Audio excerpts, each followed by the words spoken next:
warahmatullahi wabarakatuh. Perkenalkan, kami dari kelompok 8 yang beranggotakan Saya Mario Israel Falak dengan NIM 013. Saya Nur Faida dengan NIM 24. saya Rici Silvia dengan NIM 36. Saya Naila Razwa Kayanisa dengan NIM 11. Saya Afdal Firdaus, NIM 19. Kami akan menjelaskan salah satu pilar TIP, yaitu teknologi proses, dengan contoh produk pembuatan minyak goreng dengan kelapa sawit. Di sini saya akan menjelaskan sedikit tentang program studi teknologi industri pertanian. Program studi teknologi industri pertanian atau yang sering kita kenal dengan TIP merupakan suatu program studi yang berada di bawah naungan jurusan teknologi pertanian Fakultas Pertanian Universitas Jambi.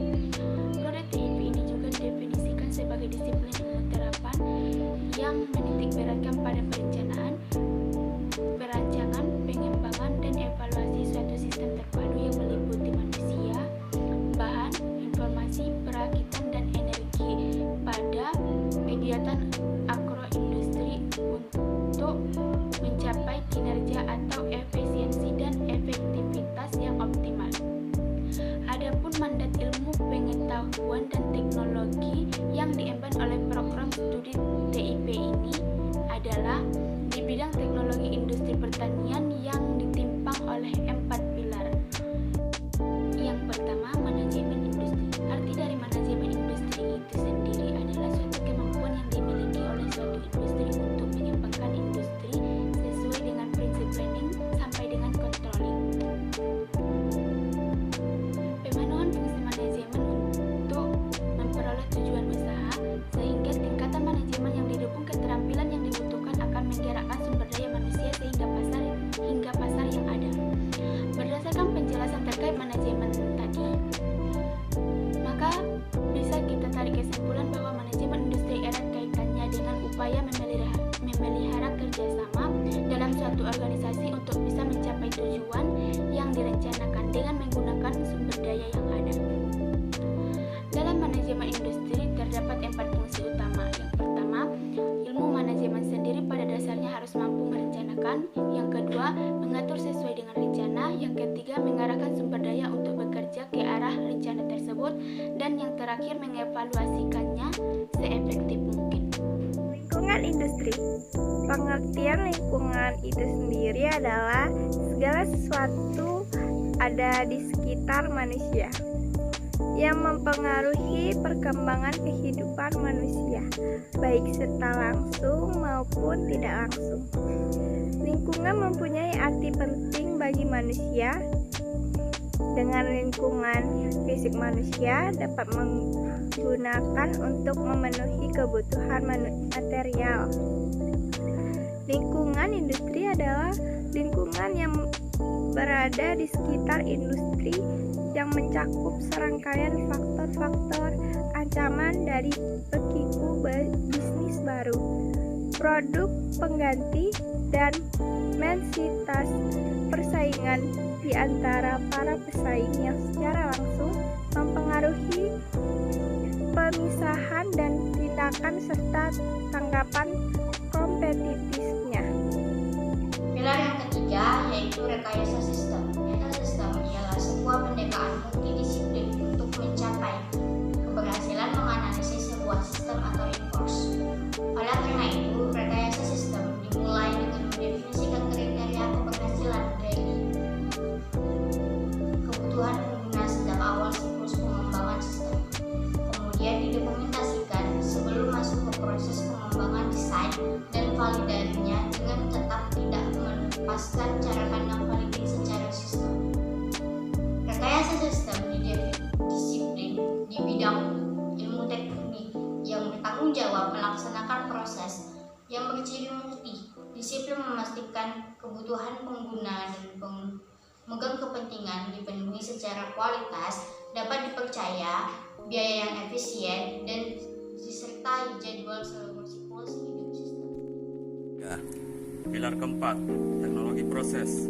Teknologi proses adalah kemampuan untuk memahami, mengoperasikan, dan menganalisis serta memecahkan masalah proses industri.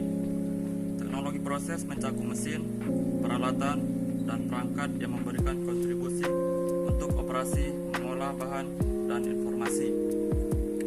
Salah satu contoh penerapan teknologi proses untuk industri yaitu penerapan pengubahan dalam kurung kimiawi, biokimiawi, dan fisik pada hasil pertanian menjadi produk dengan nilai ekonomi yang lebih tinggi.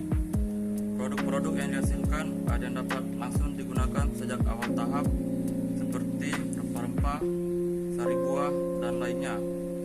Serta ada pula yang menjadi bahan baku untuk industri lainnya seperti industri makanan, kimia, dan farmasi. Membahas proses pertanian kelapa sawit, mulai dari penanaman hingga proses pemanenan tandan buah sawit atau TBS. Tahukah kamu, minyak sawit mentah memiliki warna oranye yang intens. Hal ini karena kandungan tingkat vitamin A dan E yang tinggi. Secara alami, minyak sawit memiliki sifat antioksidan dan memproduksi lipoprotein densitas tinggi atau HDL yang merupakan kolesterol baik dalam tubuh. Fakta menarik lainnya adalah bahwa banyak restoran menggunakan minyak kelapa sawit sebagai alternatif yang sehat karena memiliki kemampuan untuk menahan penggorengan berulang kali dengan kerusakan minimum.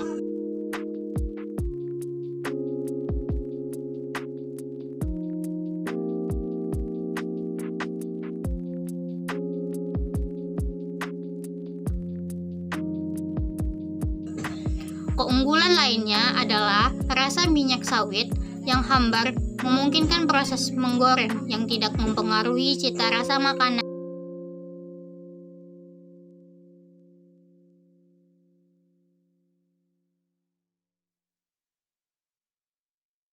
Seperti halnya buah kelapa sawit terdiri dari kulit kelapa yang disebut dengan sabut atau mesoker, bahan untuk pembuatan CVO, dan daging kelapa sawit pada bagian dalam yang disebut dengan karnel.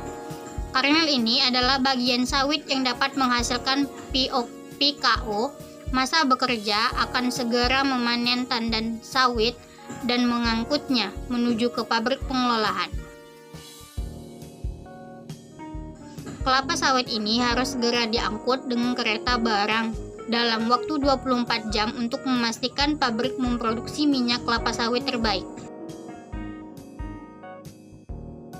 Sementara itu, tandan kelapa sawit dari perkebunan rakyat akan diangkut dengan truk, di mana truk yang masuk ke pabrik akan melalui jembatan timbang. Truk pengangkut sawit ini akan ditimbang sebelum dan setelah bongkar sawit. Muatan hal ini bertujuan untuk menentukan berat angkutan yang dibeli perusahaan. Selanjutnya, tandan-tandan kelapa sawit yang baru tiba akan melalui proses grading. Proses grading adalah proses pemisahan bahan baku atau tandan sawit berdasarkan kualitas, di mana pekerja akan memisahkan tandan yang mentah, busuk, atau terlalu matang.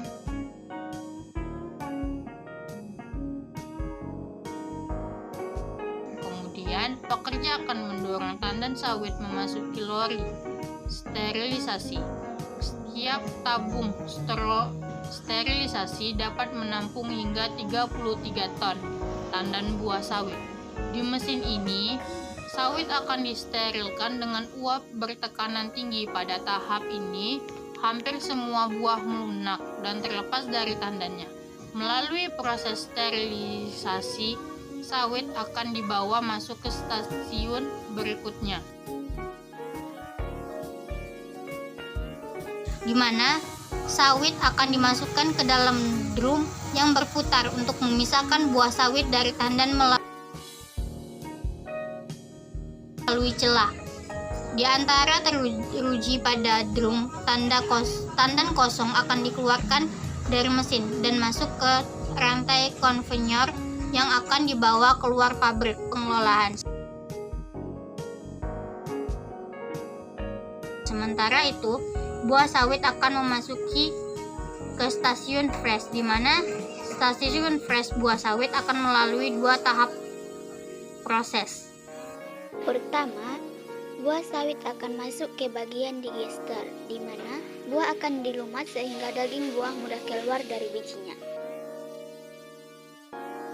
Kedua, memasuki ruang pusher, di mana mesin ini akan menghasilkan dua bagian, di mana bagian pertama menghasilkan crude oil atau minyak kasar, sedangkan di bagian lain adalah press check atau gumpalan sabut dan lain-lainnya.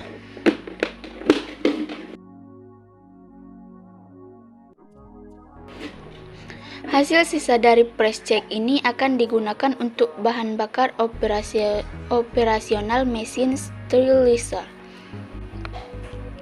Minyak kasar selanjutnya dipompa memasuki tabung CCT atau klarifikasi yang berfungsi untuk memisahkan minyak, air, dan kotoran secara gravitasi. Minyak yang massa jenisnya lebih ringan akan muncul ke permukaan. Minyak yang berada di permukaan akan dialirkan dan dikumpulkan pada oil tank. Oil tank berfungsi sebagai tempat penampungan minyak sementara. Minyak hasil dari tabung CCT ini lebih umum dikenal dengan nama CPO atau crude palm oil, yaitu bahan baku minyak kelapa sawit mentah.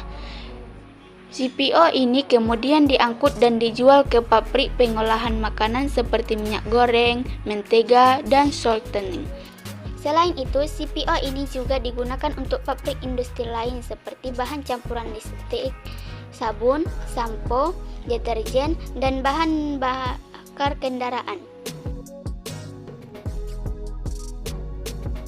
Setelah CPO sampai di pabrik pembuatan minyak goreng, CPO selanjutnya akan dipompa dan dialirkan masuk ke purifier, di mana mesin ini bertujuan untuk mengurangi kadar air dalam minyak sawit dengan prinsip kerja centrifugal.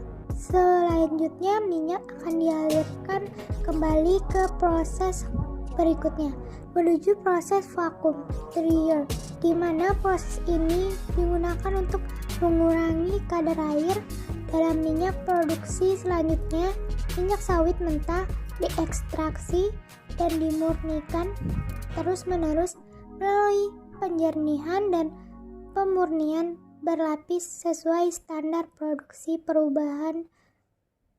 perusahaan dalam proses pemurniannya.